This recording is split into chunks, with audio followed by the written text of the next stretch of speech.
Today we're reviewing The 5 Dysfunctions of a Team. This book was really good. It was technically a parable, not a fable, not technically a case study or anything like that, but it was incredibly enjoyable and really helped bring these kind of leadership principles to life. The premise is that it follows a new CEO as she wades into a deeply dysfunctional executive team and how she approaches these core dysfunctions and kind of brings this team back to life, and how seemingly impossible this might seem. However, step by step, you can do it. It takes these kind of stages where it describes taking this team, having them speak together, facilitating discussion, kind of going through those steps of admitting there's a problem, and then working through it together to find common ground, common goals, and to really unite. One of the core topics which came up in other leadership books was really this fear of vulnerability and ego, and how they're two sides of the same coin, and bringing this weakness to the forefront when speaking to these, kind of high-powered individuals really help break down these barriers. I love this concept they brought in, who your first team is.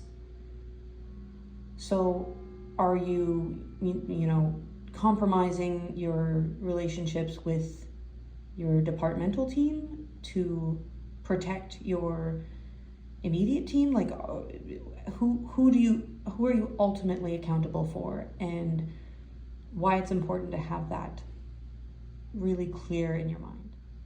One thing I loved about it is that it really showed how gaining momentum by addressing these dysfunctions and applying the things that they had learned in these kind of, group conflict working sections really re-energized the team towards their common goal.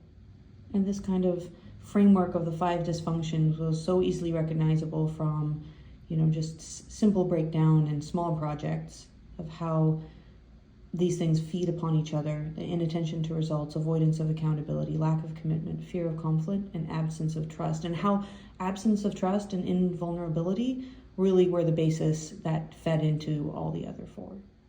Overall, a great book.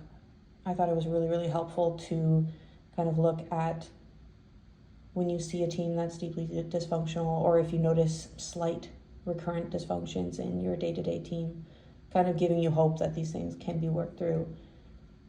The value of working through them, even though it might be uncomfortable, and how it can re-energize and reunite your team to get things out in the open and to rebuild that trust and realign in a common goal.